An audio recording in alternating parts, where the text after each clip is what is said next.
off again. So today, this morning, we're going to talk about gravitational waves and pulsars. Not only to talk about it in the sense of how can you detect gravitational waves from pulsars and individual pulsars or individual neutron stars. I mean, we know you can detect gravitational waves from two neutron stars spiraling into each other, but you can also detect them from individual neutron stars. But not only that, you can also use pulsars to detect gravitational waves. This is because pulsars, or a subset of pulsars, are very regular. They keep spinning. And when they spin, if one of these pulsars has a radio beam that's aimed at us, right? So every time we look in that part of the sky, we get a little blip of radio emission.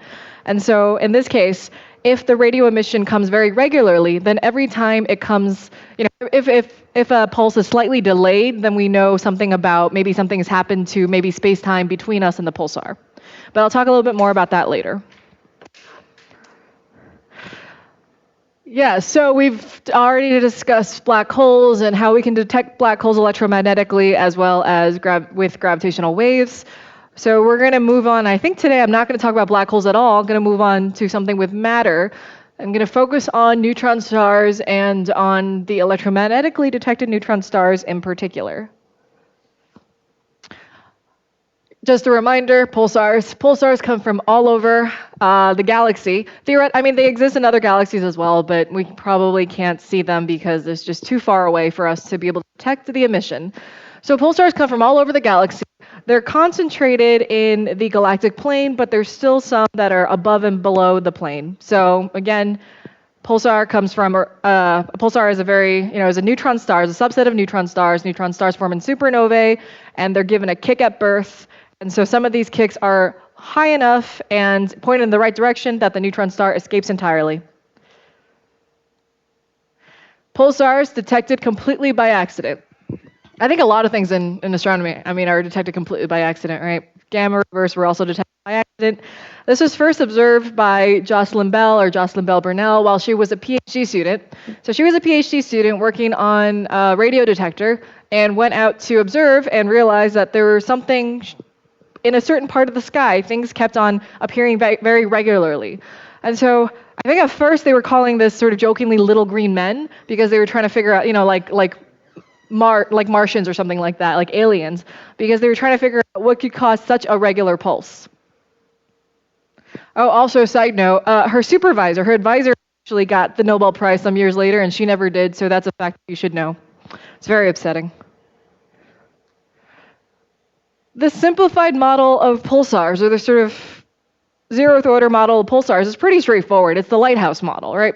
You have a neutron star, you have these, it's very highly magnetized, so you have these magnetic field lines.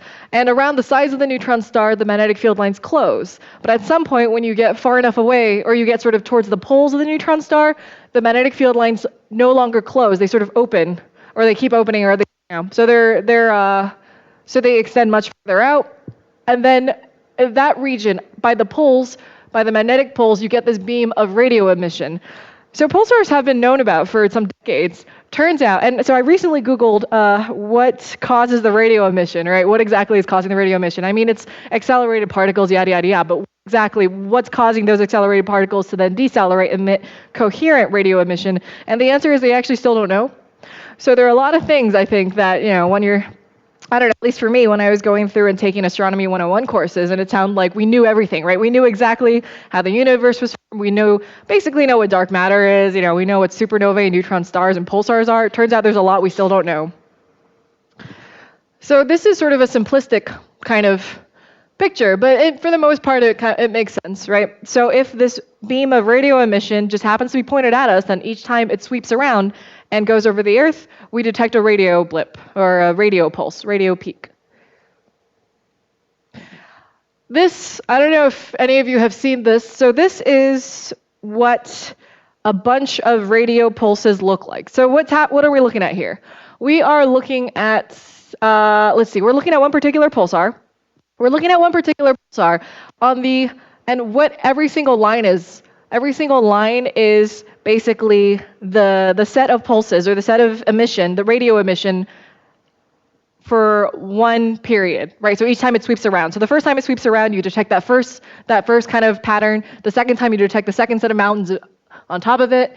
And you can see that overall, if you sort of break it down, period by period, it doesn't look to the human eye very regular. But if you add it all up, and I'll show you some pulse profiles later, if you stack it all up, it actually becomes very regular. So this is what we mean, though, when we say pulsars are good clocks or are very regular. It's not that every single pulse, every individual pulse comes at exactly the same time, but it's that if you look at a pulsar for a very long period of time, then and you average over a long period of time, then everything stays very regular. So this was actually, this is a famous image because this was picked up in like a couple of decades ago by this band called Joy Division, which you're not going to know unless you were alive in the 70s or unless you are talking to pulsar people. So this band was looking for some cover art, right, for their new album, and this was actually, I think, the cover of a pulsar or astronomy handbook or textbook, and they took that. And so this is actually a famous, I don't know, I guess this is a famous image. It's on their cover and everything like that. And if you'll notice recently, I have a similar one. It's for gravitational waves.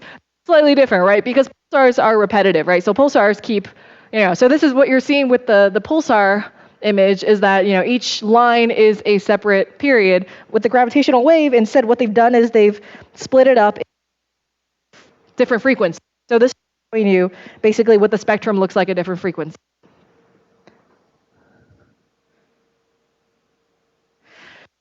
Pulsars do not come alone. A lot of times they come with other friends because a pulsar comes from a supernova and there are other things that stay behind when there's a supernova.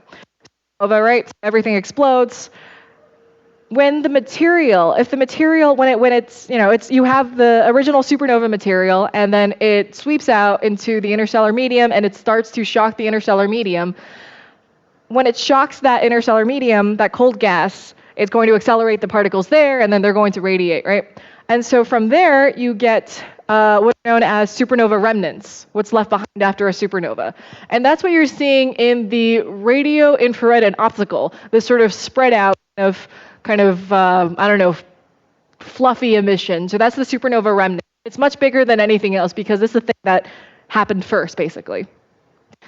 What you're looking at here in X-rays is the this little, so of the four boxes, the bottom right of the 4 boxes, this is an X-rays. What you're looking at here is the pulsar wind nebula. So pulsar has radio beams, so it's emitting all this energy into the surrounding medium, and that is again going to accelerate charged particles, yada yada yada, and from there you get this X-ray emission. So this pulsar wind nebula. And when you put everything together, and then you can see there's a neutron star in the middle, when you put everything together, then you start to see the entire picture of the pulsar. So this is the Crab Nebula, or the Crab Pulsar in particular. It was, the supernova was observed in, I think, 1004 or something like that. So it was one that actually, when you go back and you look at historical records, it was bright enough, it was close enough, people observed it and noted it down. So the supernova was observed, and now today we actually can see the multiple remnants, the supernova remnant itself, the pulsar nebula, and actually also the pulsar. This is one of the, this is one of the ones that we see the best just because it's relatively young, right?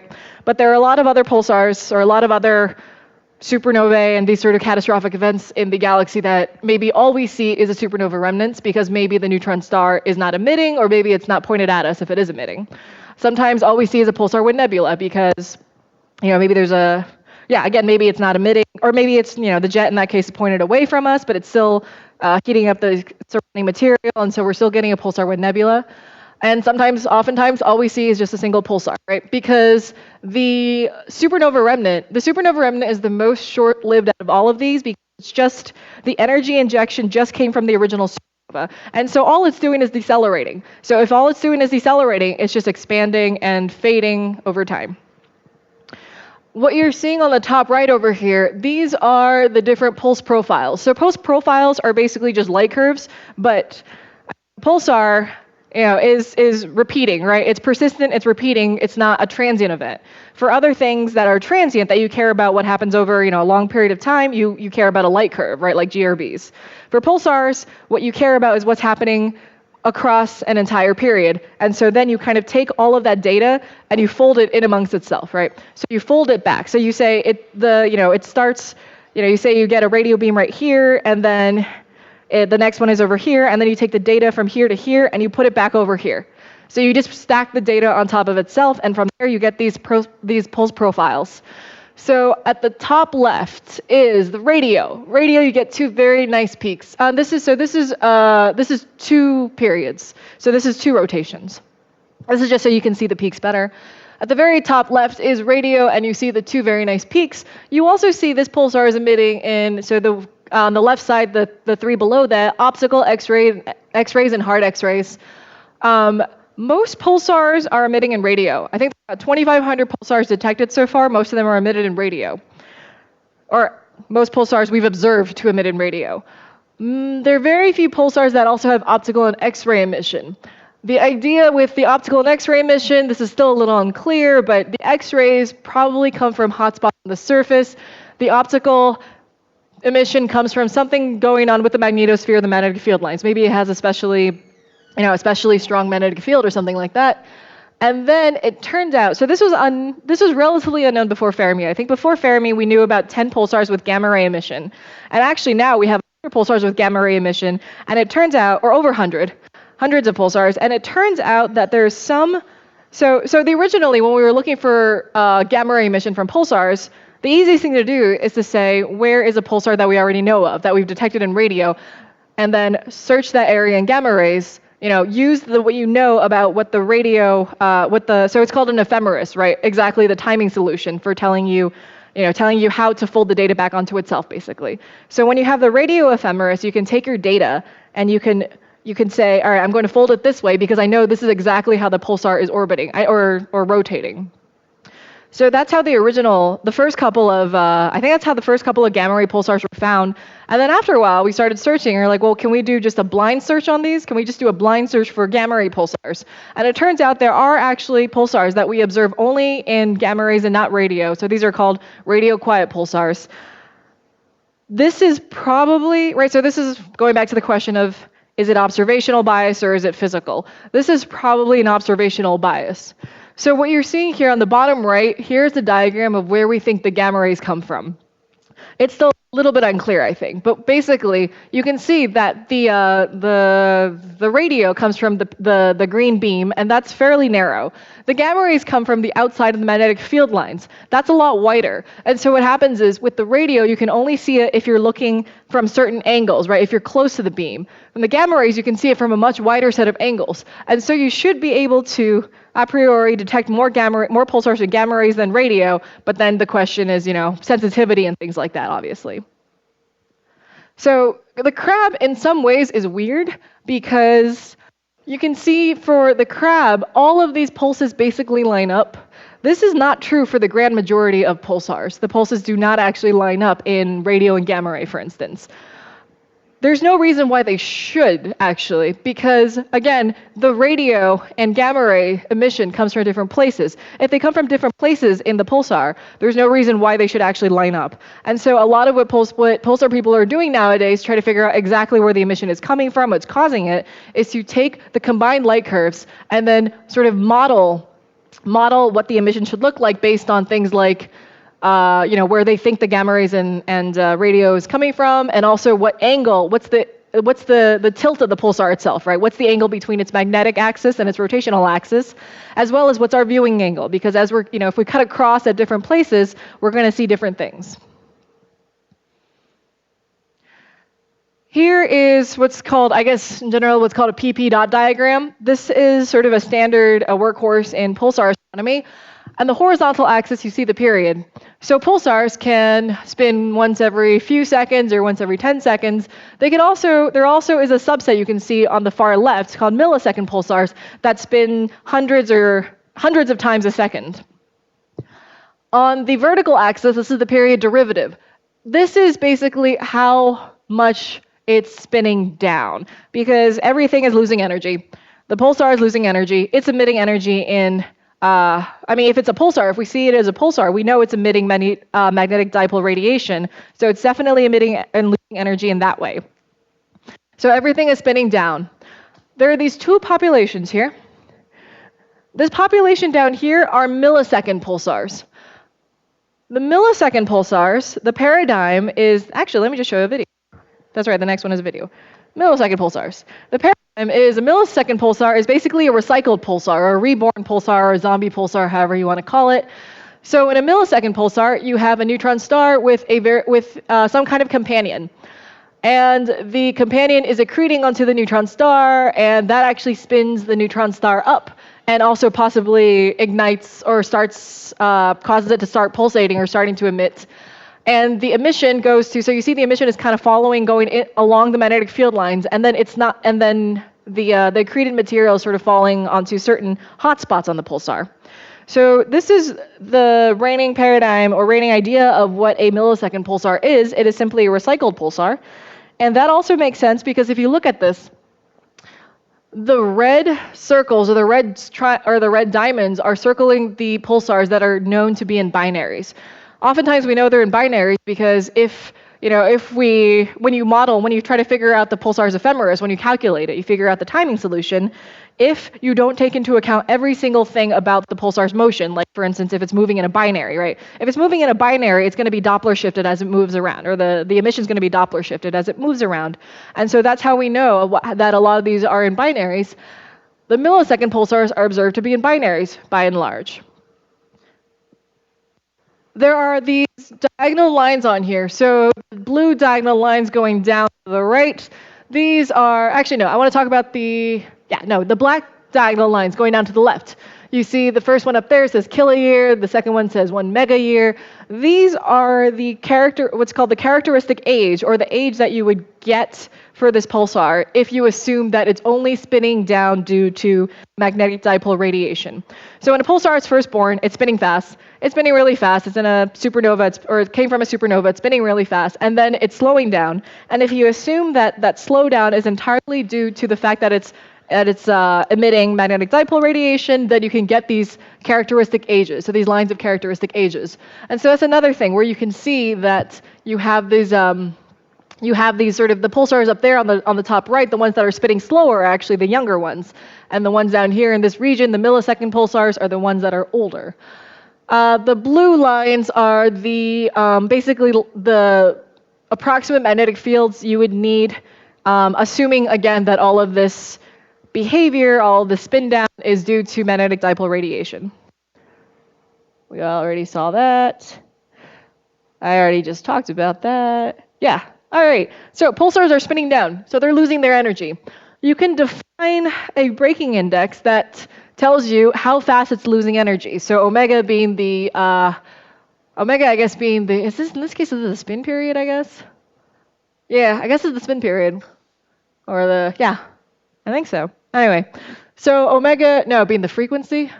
All right. So it's basically spinning down with as a function of its frequency. And so now, if the breaking index, so you can do some calculations and you say, if it's spinning down solely because of magnetic dipole radiation, then this breaking index has to be 3. And you just do the math by setting the loss in kinetic energy equal to the energy as radiated in magnetic dipole radiation. You can do the same thing. You play the same thing with gravitational waves with quadrupole radiation, and then you have a different breaking index. So then you can ask, well, all right, what are the values of the breaking indices that we measure for pulsars, right? There are these pulsars that we have timed really well over a long period of time, so we know moderately well what the breaking indices are. And actually, which is only a handful, and again, observational biases, maybe there's a reason we can measure these really well. Most of these are actually below 3, right? So lower than what is expected for pure magnetic dipole radiation. So there's got to be other effects in here. And it's still unclear what the other effects have something to do with, right? So neutron stars a lot of times will have star quakes, and then the crust will sort of crack a little bit, and that could, anytime you're changing that formation, you could slow things down a little bit. Maybe the magnetic field is actually, maybe it's changing as well. So what you're seeing here in this figure is a bunch of pulsars, and pulsars are just named by their positions. So if you see anything that starts with, Yeah, pulsars are named by their position. So that's what these phone numbers are. And then you have the measured breaking index, and you can see for each pulsar it has a value, and sometimes with large error bars. There are a couple of these that have 2 data points. A couple of these pulsars have 1 data point and then an arrow going to the left and another data point. This is because pulsars, so I was saying before that there are a lot of pulsars that are very stable. These are millisecond pulsars, they're very stable. Young pulsars are very notoriously unstable. They will undergo glitches. Observationally, a glitch occurs when you had, your nice regular pulse profile, and then all of a sudden you looked at it again and it did something weird. It did something weird. The pulse profile changed. The pulses shifted, right? They shifted in when they arrive, let's say. And then, so what that means is theoretically, astrophysically, what's probably happening is some sort of large-scale change in the pulsar structure. Exactly what that is still unclear, but it could have to do with these sort of star quakes, let's say. So from these measurements, only one pulsar, right, has a breaking index that's greater than 3. That's consistent with having something that's closer to, let's say, or that includes some gravitational quadrupole radiation. So how do you get gravitational radiation from a neutron star or from a pulsar? You say that you expect there to be some sort of asymmetry or some sort of bump, some sort of mountain. The strength of the strain, so here what I have is just the formula for the strain. The strain will depend on things like the pulsar moments of inertia around its rotational axis. It'll obviously depend on how far away it is. It'll depend on what the frequency of the gravitational waves is, and that's twice the rotational frequency, so it'll depend on how fast it's spinning. It'll also depend on this term epsilon. Epsilon is just a measure of how large the neutron stars are, or how asymmetric it is. And I'll talk a little bit more about that later. So when you are trying to figure out trying to calculate a pulsar timing solution, what you do is you take your and you take all your data points and you say, can I figure out a way to stack them on each other that minimizes the residuals? So it's just fitting a model to the data. And what you're trying to do right now is model, how rapidly the pulsar rotates, and also, what the orbit is, how it's moving, how fast it's moving, is it with a binary, things like that. What you're seeing on the top left is the set of residuals, or what the residuals might look like if you have a good fit. You can see they're all kind of symmetric around 0, and they're just kind of up and down. The top right is what happens if you have a wrong position on the sky. Because if you're looking for something over, if we're here, and it's in fact over here, every time, I think this is what it's showing, is every time the Earth rotates around, you're going to get, depending on, where you are on the orbit and where it is in the sky, you're going to get sort of this kind of sinusoidal pattern. On the bottom left, what you're seeing is the wrong frequency derivative. So we talked about, or I mentioned how pulsars are always spinning down. They're losing energy, so they're spinning down. If you don't account for that spin down, it's going to look to you like the pulsar is actually spinning up. And so if you don't take into account the actual frequency derivative, then you get this sort of upward shift. The bottom right, unmodeled proper motion. If this pulsar is actually moving, let's say moving back and forth, or moving across the sky. If the pulsar is moving across the sky and you think it's always staying right there, you're going to miss it. It's going to drift farther and farther away. The residuals get bigger and bigger. So a lot of these algorithms that try to find pulsars and try to calculate the timing solutions are things that sort of just trying to minimize the residuals. And you can do that by doing, things like, now I'll talk a little bit more about that later.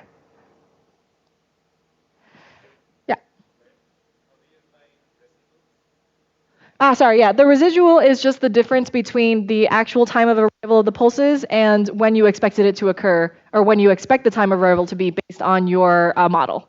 So it's really just, it's just the difference between your model and your actual data. And so, right, like any kind of modeling, you just want to minimize any kind of that residual or anything that's left over.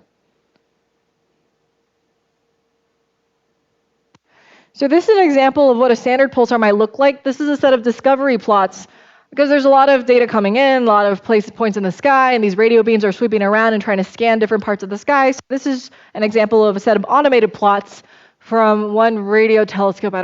Parkes, yeah. So the bottom left, what you're seeing here the bottom left, the very bottom, the red sort of the red bins, this is just the pulse profile. So this is the pulse profile over however long that this is integrating over. The bin on top of that, the gray shaded lines, this is basically this is showing you where the power is or how much power there is across that phase, or sorry, across that across that entire pulse profile basically, or across that 1.5 rotations. So it's showing you where the power is, and in particular, it's showing you that the what am I saying? The timing solution is a good descriptor, right? Because if it wasn't a good descriptor, if you didn't know where exactly things were, you wouldn't have all these things lined up very well. And so in this case, the things are lined up very well. You have a good descriptor of the, you have a good timing solution. You can actually test GR with pulsar systems. Pulsars are compact objects. Sometimes they're they're actually, in this case, what's more important is that pulsars are regular clocks. They're stable. So if you can sort of calculate, if you can track the timing residuals over a long period of time, and you can see if something deviates from what you expect, you can do things like test GR with it. Or just test, let's say, physics beyond Newtonian Keplerian physics. What do I want to say? Yes, this will happen if the pulsar is in a binary or some sort of orbit near a massive or compact companion. Because if the pulsar is in an orbit with another neutron star, let's say, or another pulsar, then it's going to be affected by the general relativistic effects of its massive or compact companion. So what you're seeing here is a system where when they detected it, so when the automatic algorithms detected it, and they saw this, if you look at this sort of this box that I've highlighted, they've noticed that this is kind of, right, the pulse profile, this does not look like a very good timing solution because there's some sort of pattern here, right? There's some sort of significant Doppler effect, like sometimes the pulse comes a little bit earlier, sometimes comes a little bit later, but in particular, it's very regular. What they thought from this, based on this alone, is that it must be in a type binary. There must be some sort of an effect by a binary companion that hasn't been taken into account just by the automated methods. They also observed after that, so then they went back and looked at it more closely and figured out, yeah, it isn't a binary, but they also observed that the orbit precessed at a pretty high rate. So if you have a Keplerian orbit, right, so if we're going back to Newtonian physics, you have an orbit, it's stable, it's not going to do anything. Orbital precession is entirely a non-Newtonian, or let's say general relativistic effect. And so when they notice that this orbital precession is pretty darn high, they realize that there must be something, they realize that this is a good system basically to test GR. And let's see how they do that. So, yep, a little bit more about this pulsar. So this system actually has two pulsars. It is a double pulsar binary. I think it's the only double pulsar binary, or maybe the one that we know the best. So these two pulsars are separated, they're really close. They're separated by only about 2 solar radii. They orbit each other once every couple of hours. One of these pulsars is an old millisecond pulsar, and its period is around 20 milliseconds. The other one is a young pulsar with a period of around 2 or 3 seconds. Let's see, and down at the bottom over here, I have this little box that says spin frequency and frequency derivative. I just put that here just so you can note how accurate we have the timing solutions to. So what you're seeing in the spin frequency, for instance, in the first one, you have this little number, you have the number in the parentheses at the end. That's the uncertainty, right? So that's where the uncertainty in the spin frequency actually shows up. So this is, I don't know, good in 1 in 10 to the 14, basically. That's how good the timing solutions are for these pulsars. That's how regular these millisecond pulsars in particular are.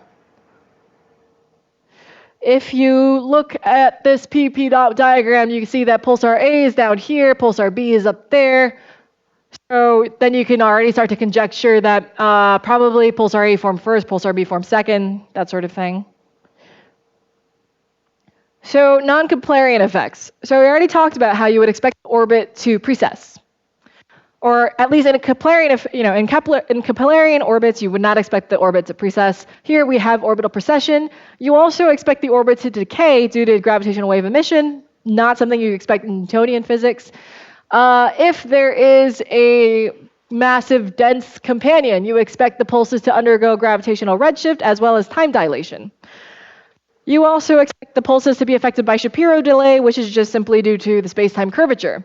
So all of these will have an effect on the times of arrival of pulses, and if you know the pulses, if you can time the pulses well enough, precisely enough, then you can actually measure these effects. So to be specific, the reason they're saying non-Keplerian and they're calling these things sort of post-Keplerian, non-Keplerian is because when we're doing things like testing GR, right, we don't want to start necessarily with saying, assuming GR is true, does this fit GR, right? What you want to do is you say, what are the deviations from Newtonian, and then compare that to GR, let's say, or your favorite post-Newtonian model. So the predictions, the first order from GR, I'm not going to go over them because I don't know them, but if you go through, or I don't know the math, I'm not going to go over the math to get to here. But basically, what you can see is that all of these parameters are functions of just a few things.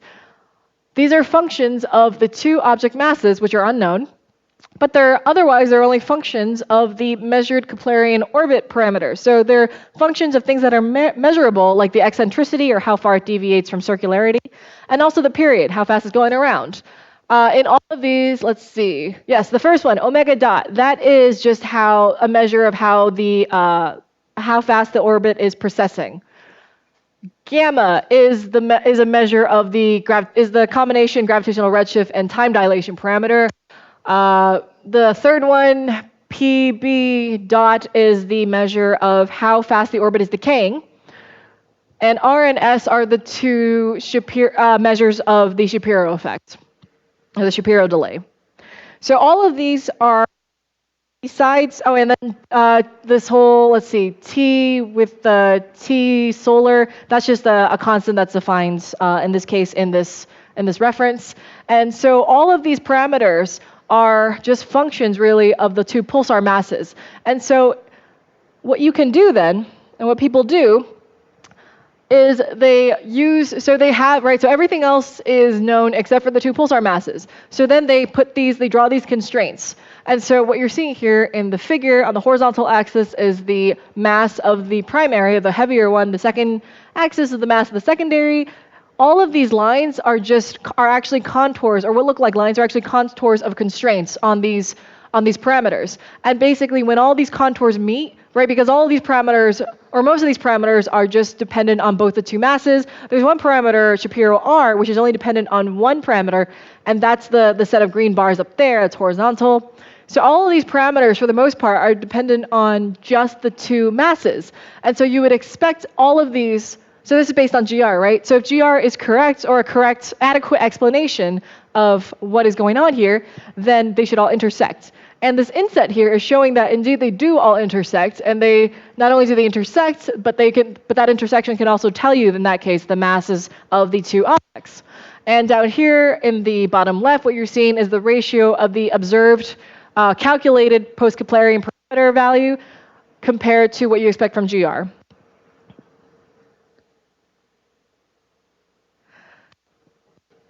I don't remember when this was, a couple decades ago, one of the most famous systems is called the Hulse-Taylor pulsar. When this was detected, they detected a decently bright pulsar, and they realized that the periodicity of this pulsar was varying by a large amount every day, and it was varying very regularly. And so they realized that because it's varying very regularly, it must be in a binary system. And so they realized that, so this is just what this is showing you here, that in order to get rid of the variations, that the pulsar at least is in this binary system where sometimes the radial velocity, sometimes it's coming at us, sometimes it's coming away from us. So it's in this binary orbit with a companion.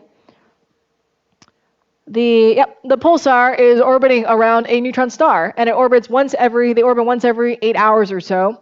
The pulsar, again, is millisecond pulsar. You can see these sort of a pattern here in that millisecond pulsars, again, are the ones that have the best timing solutions and are the ones that are most stable, and so you can really use them to do things like testing GR and seeing whether these post-Newtonian effects, how you describe them.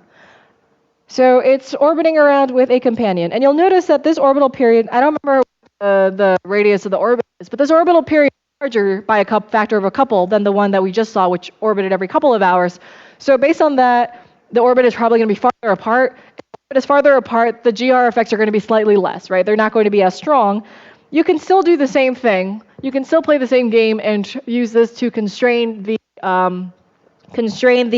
masses of the two objects, as well as do some tests of GR. And here you can see the Shapiro parameters, for instance, have much wider constraints, but overall they're all still intersecting. What's more interesting, I think, or sort of makes this pulsar more famous, is that you can actually see the orbit shrinking due to the gravitational wave emission. And what you're seeing here is that the dots are the measurements, and then the line is the prediction by general relativity. And and so what happened, I think the first time it was fit, no, I don't remember. It was recently when it was fit, I think about a decade ago, right? And everything sort of fit really well. And then they had a prediction, and then the prediction continued until a couple of years ago, and then that last point was added only recently in 2016. And again, it's going right through that prediction of GR. So going back to what I've been talking about a lot of times, that millisecond pulsars are very stable clocks. So if they're stable clocks, that means you can actually search for gravitational waves using pulsars. These are done in things called pulsar timing arrays. So you have a bunch of pulsars, you time them at once, or you have the timing information for all of them. You combine the information to try to detect gravitational waves in the nanohertz to microhertz range. So this acts like, you can think of this as, you think of the Earth and one of these pulsars as one arm of LIGO, let's say, or one arm of Virgo. It's exactly the same idea, right? With LIGO or Virgo, anytime a gravitational wave comes through, then the length changes and you measure a change in space-time, or fractional change in space-time. The same idea, exactly the same idea for pulsars. Because the pulses come so regularly, if the pulse comes a little bit earlier, a little bit later, one possibility, there are a lot of possibilities. Maybe there's just some extra clumpy matter in between, or dispersion and things like that. But one possibility is a change in space-time. I've been kind of cavalier in saying, there are other effects and stuff like that. That's why you can't just use, or that's one of the reasons why you can't just use one pulsar to time it. You need an entire array. Because even though one pulsar might, maybe the time of arrival is different for one pulsar because of some other effect, some astronomy effect rather than a gravitational effect. But if you have this information for a whole bunch of pulsars, then you can tamp down, you can say that, all right, if all these pulsars are moving, are consistent with moving according to, in this way, then it's unlikely, right? Then it's not going to be that they're all affected by the same other, astronomy effect, for instance, or astronomical effect. This is a slide I stole from someone else because I thought it was very nice. So the left hand, what you're seeing here is sort of a description of what all these things I was saying in words, where you have the arms of the galaxy, right? You have the whole galaxy. And what it's showing here is that, again, all these pulsars are in different parts of the galaxy, and so anytime there's a change in space-time from a passing gravitational wave or set of gravitational waves, then all of these distances, all of these path lengths are going to change a little bit by some sort of calculable amount, let's say. And on the right here, you just have there are a couple of different examples of radio dishes. The top left is Green Bank. I think that's Arecibo, and then that's bottom right is Parks, and I have no idea what bottom left is. But these are giant radio dishes. Fun thing. So Green Bank is the one that's in the U.S. So that's the one that, Green Bank is in the U.S. It's in West Virginia. And it's not the one that's in the U.S. It's in West Virginia, and I went to visit it. And because radio telescopes are, they need there are a lot of things that emit in radio frequencies, like cell phones and radios. And so actually, if you go visit Green Bank and you visit that area, you have to turn your cell phone off. If you go, so you can't use your cell phone for a couple of days. They have this one room on site that lets you, they have computers in there, and they have a wired connection. When you go in there, it's sort of like a bank. These two double doors, these very strong steel doors, and then inside that room is basically a Faraday cage.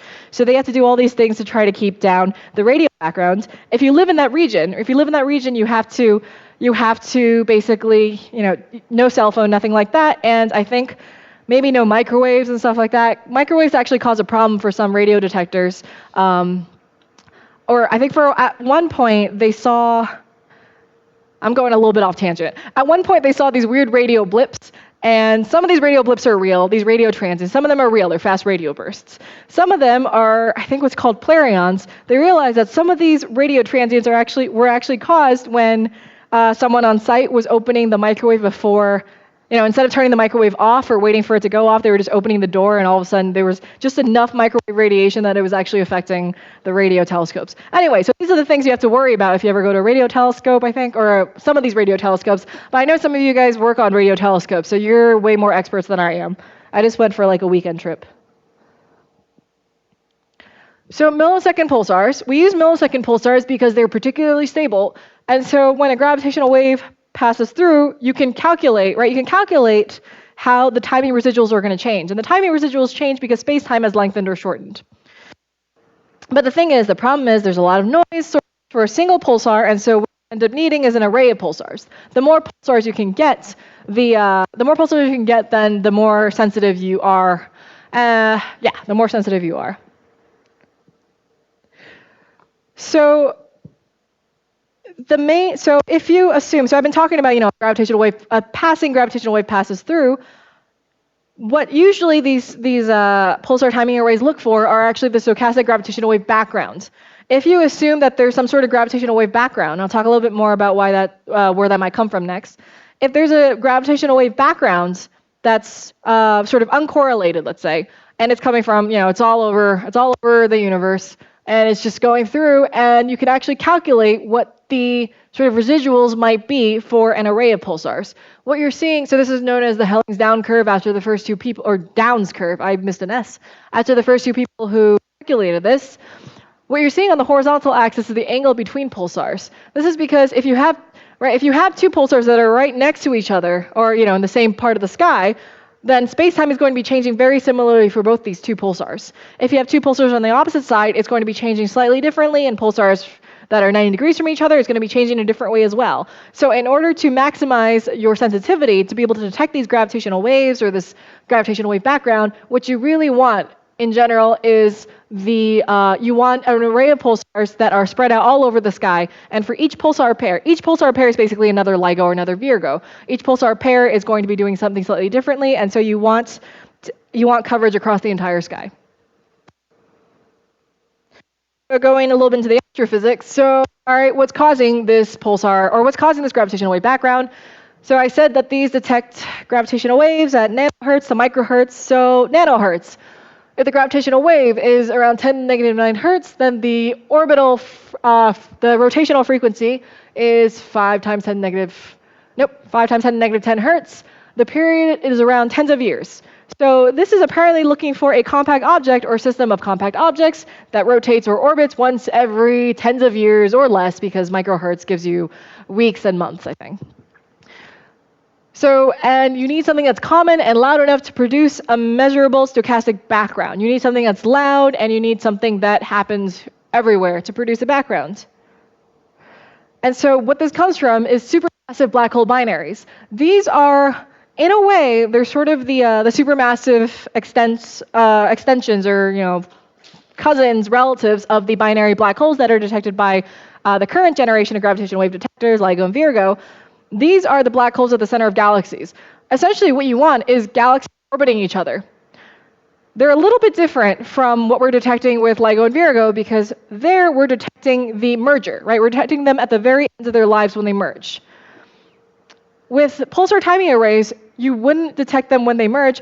What this is detecting is when they're far apart and just orbiting each other in a relatively stable way. The detection of merging supermassive black holes is instead done by things like LISA. It's just the merger of supermassive black holes is going to be in a slightly different frequency range. So the pulsar timing array, what it detects is supermassive black holes orbiting each other that are locked in a binary orbit gravitationally. So then you can ask, well, this sounds a little bit exotic. Do we actually know of objects like this? This could occur in nature? So there are a lot of suggestions of supermassive black hole binaries. What you're seeing here is a bunch of images from, I think, Hubble and Spitzer. So this is infrared and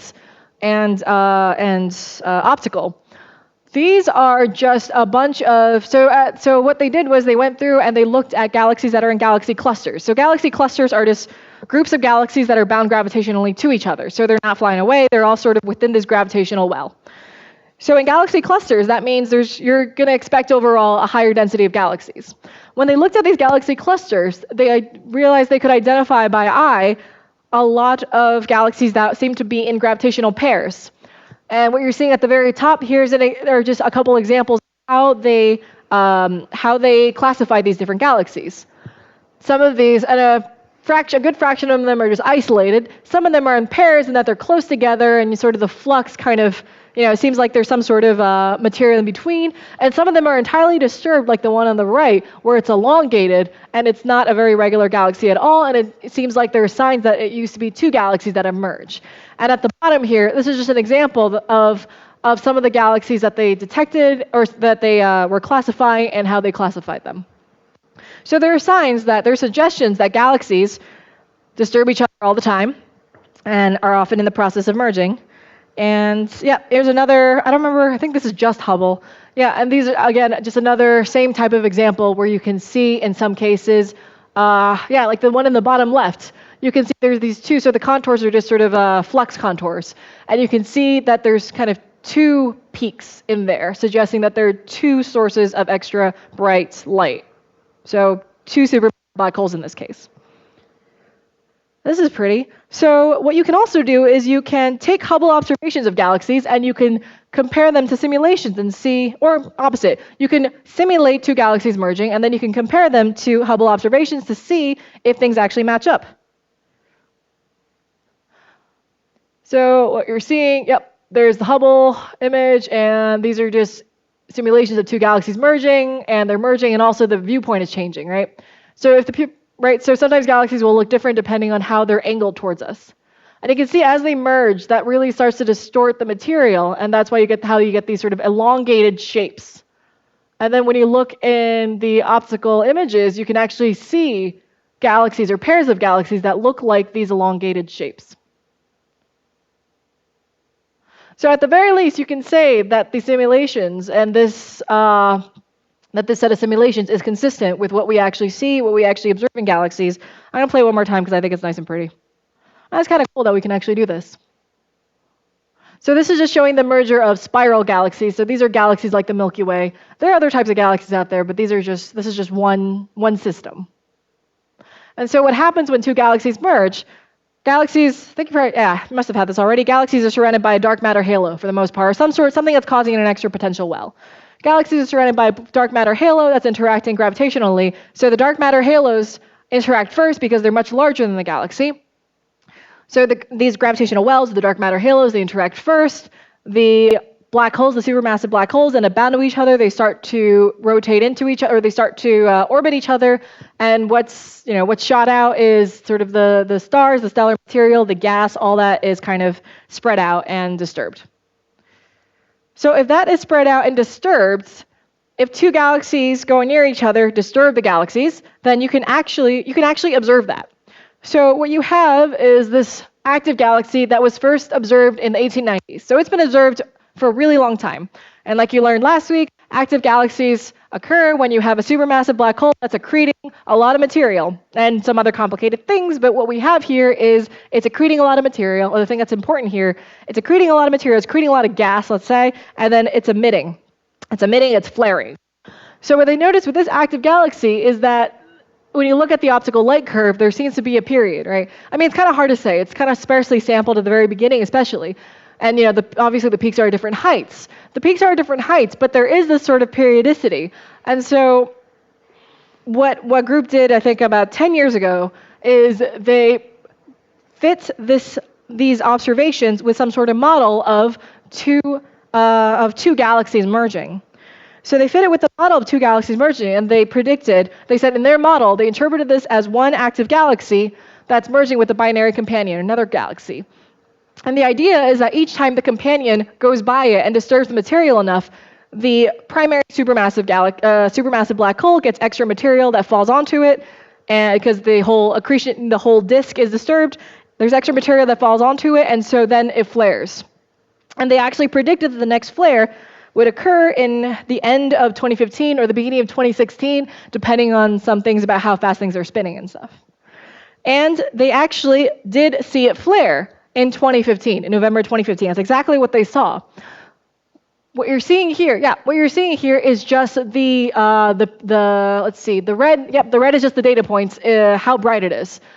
And the black line is a sort of a simplistic model that mostly just kind of focuses on trying to fit the peak.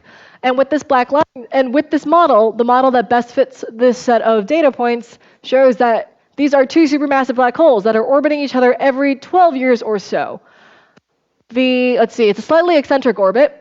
And so it's probably still, relatively new. It hasn't quite circularized yet. The mass of the first one is 10 billion times the mass of the solar masses. Mass second one is 10 to the 8 solar masses, and the second one, they could actually measure the spin of it.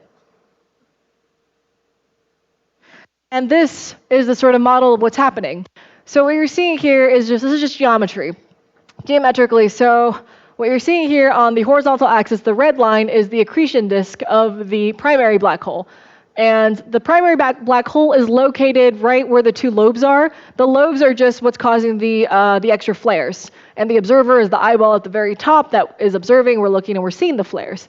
What they're showing is that I lied. Sorry, the black hole is right there at 0. Yep, the black hole's at 0, 0. It's going down. The lobes are simply where in 2015, when this paper for this set of observations, the lobe is simply where the secondary black hole punched through the accretion disk. It punched through the accretion disk, and therefore you saw flaring activity from this system. And then, so from there, they could actually predict when it's going to come around again. It's going to come around really soon, but I was reading that it's summer of next year. But I was reading that it's going to be really hard to observe it because I think the sun's going to get in the way. Like at that time, the sun is actually kind of in that part of the sky. Again, if you're an optical astronomer, the sun is really annoying unless you're actually wanting to study the sun.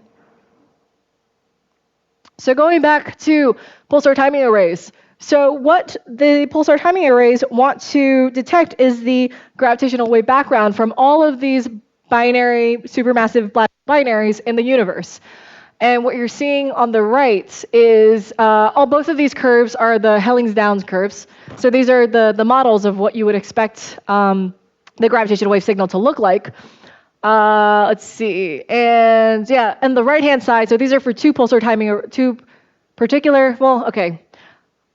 timing arrays basically are divided geographically. Right now, I think the main ones, there's a North America one, Nanograv. There's one in Europe, the European PTA. There's one in Australia called the Parkes PTA, just because Parkes is the big workhorse down there.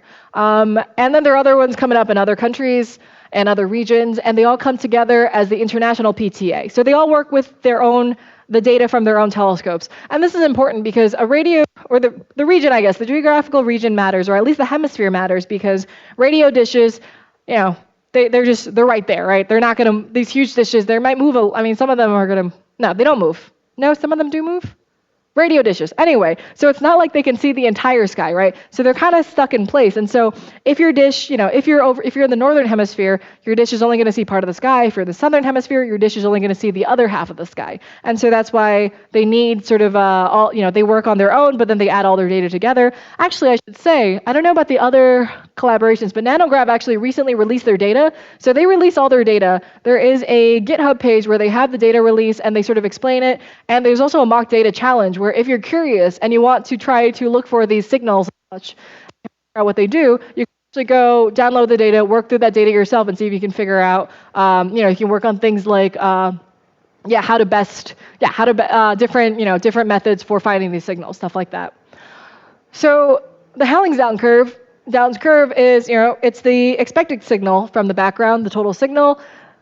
On the left here, what you have is a simulated gravitational wave signal that would actually, I think this one would actually be a high enough SNR that you could call it a detection. And so you can see that there's a lot of spread, right? It's not going to line up perfectly, and that's because with all these pulsars, I've been saying they're stable clocks and stuff like that, but there's a lot of things that are happening. There's a lot, the radio beam, the radio mission has to travel through the entire galaxy. It's affected by the interstellar medium. It's affected by the materials in between, and so there's going to be a lot of scatter. So I think right now they are, do I have a, no, I don't. Yeah, so I think right now they're still taking, they're always taking data. They're still trying to figure out, they're still trying to calculate this, they're still above the the sensitivity is still above the region where you expect the signal to be. So, but they predict optimistically, they might be able to come up with a detection in 2020.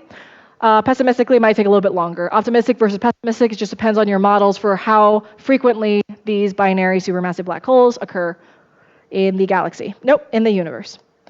Moving on a little bit, going back to pulsars as GW sources. So last time I mentioned briefly about Scorpius X1, which is a system with a neutron star. So this is not a pulsar, just a regular neutron star. At least we don't observe it as a pulsar. It could be a pulsar.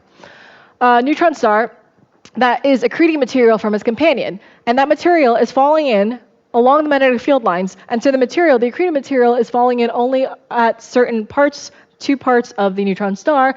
It's heating up that part of the neutron star, emitting in X-rays, but also it is that material is landing in, and if that material lands repeatedly on one part of the neutron star, it could actually create this mountain. So this is one mechanism where we think that this one way of creating mountains on neutron stars.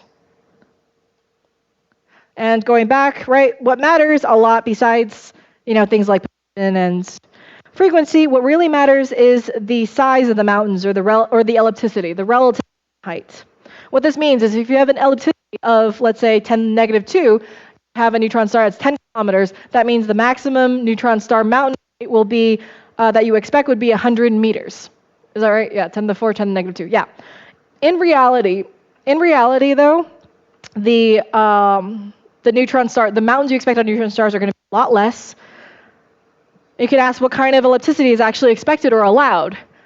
At what point will are we expected to be able to detect gravitational waves from these isolated sources? And what I'm showing here is just a set of calculations where they took one or a couple of different equations of states, right? Because this depends on the equation of state. If your neutron star is squishier, you might be able to support higher mountains or different sizes of mountains. And so what they did was they took the equation of state they took the equation of state, they said this for different neutron star masses, how large a mountain can you support, right? How large a mountain can the neutron star support before it breaks or it cracks or it just presses it down entirely? And the short answer is basically you would not expect ellipticities of any higher than 10 to the -6 or so. So I think the different dotted and colored curves are for different approximations along the way, and then the black solid line is the full calculation. And depending on where your neutron star is, it could be anywhere from 10 to the -6 for the really light ones, but otherwise for most of this neutron star mass range, closer to 10 to the -7. And I think I'm almost done. And so that means, when we're actually looking for, trying to figure out which neutron stars to observe, what we want to do is try to figure out which ones, let's say, have the highest ellipticity. Obviously we want the ones that are closest, right, if that's possible. But other than that, we want ones that have really high ellipticity. We expect these neutron stars to be younger, or we will expect neutron stars with high ellipticities to either be younger or maybe they're secreting a lot of material, right? So these are the 2 types of sources we want. What you're seeing here is, again, a p dot diagram. The orange box that I've put up here is just the frequency range that's in the LIGO-Virgo band. So these are the pulsars that LIGO and Virgo can detect, can detect gravitation using gravitational waves. And let's see, the gray dots are all the pulsars. The dots with orange circles around them are pulsars that are in binaries, so we already talked about. And the dots with red circles around them are pulsars and supernova remnants. And like I said before, supernova remnants fade relatively quickly, thousands of years, I think. Don't quote me on that, but I think I know in TeV they fade in thousands of years. I'm not sure how fast they fade in radio, but they fade relatively quickly because it's just the initial energy injection, and then they dissipate. So anytime you see a supernova remnant, you see an object that's relatively young, and so that's something that you might want to target, because the young neutron stars a priori are going to be the ones that you expect to be bumpier, because again, they formed in supernovae and they formed in these catastrophic events, and then over time, everything smooths out everything smooths out. The other thing you want to detect, maybe the other thing you want to look for, though, are these, like I said, like with SCO-X1, you want to maybe look for these neutron stars that are in binaries that are accreting material, because maybe that material is actually creating a mountain on this neutron star. So in general, what we do when we look for continuous wave sources, we try to find, so these are called continuous gravitational waves or CWs. In general, what we do is we say, could we detect something? Could we theoretically detect something from the system based on what we know about it, based on what we know about its age or how it's spinning down? And if not, could we say something interesting? So what we do is we do these calculations where we say, all right, we know the pulsar is spinning down, so we know it's losing kinetic energy or rotational energy. That energy has to be going to, it has to be going somewhere, right? So probably a lot of it's going to be going down to magnetic dipole emission because, especially if it's a pulsar, right? Especially if it's a pulsar, it's going to be emitting a lot in magnetic dipole radiation, but it could be emitting things in continuous waves. And so these are the games we play when we try to figure out what to search for, what objects to search for in CWs. And I think I am actually done. And are there any questions? Anything you want to talk about?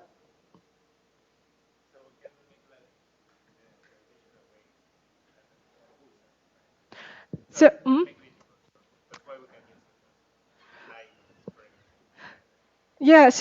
so the question was, can we detect or can we neglect gravitational waves from pulsars? You were saying in order to do PTA, in order to do the pulsar timing arrays. Yes. Well, okay. So I know it's kind of weird, right? Because I was saying that on the one hand, things are really stable, and so you can use them as a timing device, and on the other hand, we're expecting maybe there's gravitational waves being emitted from it. Yes, you can actually. These are in two separate regimes entirely, because the gravitational waves that would be emitted by the neutron star itself or the pulsar itself is tens of hertz, hundreds of hertz, thousands of hertz. The gravitational waves you want to observe using the pulsar timing arrays is nanohertz, microhertz, so much lower than that. Yeah. Is there another hand up there?